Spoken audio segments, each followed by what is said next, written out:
கோவையில் 500 ஆண்டுகள் பழமை வாய்ந்த சோழர் கால ஏரியை புனரமைக்கும் பணிகள் துவக்கம். தனியார் பங்களிப்புடன் நடைபெற்ற துவக்க விழாவில் நீர்நிலை பாதுகாப்பு மற்றும் நகர்ப்புற அடர்வன திட்டத்தை மாவட்ட ஆட்சியர் துவக்கி வைப்பு. கோவையின் நீர்வளத்தை பாதுகாத்து நிலத்தடி நீர்மட்டத்தை உயர்த்தும் நோக்கில் வாட்டர் டெக் இண்டியா நிறுவனத்தின் CSR நிதி உதவியுடன் கம்யூனிட்ரி அமைப்புடன் சார்பில் தேகனி ஏரி புனரமைப்பு பணி மற்றும் கொண்டாம்பட்டியில் 10,000 மரக்கன்றுகள் நடும் நகர்ப்புற அடர்வன திட்டம் துவங்கப்பட்டது. இதில் மாவட்ட ஆட்சியர் பவன்குமார் ஜி. கிரியப்பன் அவர் கலந்து கொண்டு திட்டங்களை தொடங்கி வைத்தார். தொடர்ந்து தேகனி ஏரியில் நடைபெற்று வரும் புனரமைப்பு பணிகளை பார்வையிட்ட அவர், நீர்நிலைகளை பாதுகாப்பது காலத்தின் அவசியம் என்றும், மழைநீர் சேமிப்பு திறனை அதிகரித்து நிலத்தடி நீர்மட்டத்தை உயர்த்தும் வகையில் இதுபோன்ற ஏரி சீரமைப்பு திட்டங்கள் அதிகளவில் செயல்படுத்தப்பட வேண்டும் என்றும் தெரிவித்தார்.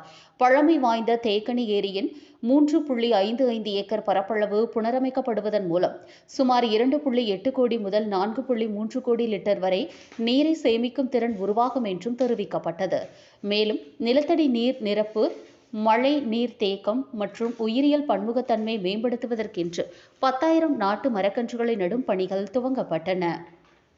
மரக்கன்றுகள் நடுவதன் மூலம் நகர்ப்புற அடர்வனம் உருவாக்கப்பட்டு பசுமை பரப்பளவு அதிகரிப்பதுடன் காற்றின் தரம் மேம்படவும், வெப்பநிலை குறையவும், சுற்றுச்சூழல் பாதுகாப்பு மற்றும் நிலையான வளர்ச்சிக்கும் இத்திட்டம் முக்கிய பங்களிப்பை வழங்கும் என்றும் நிகழ்ச்சி ஒருங்கிணைப்பாளர்கள் தெரிவித்தனர்.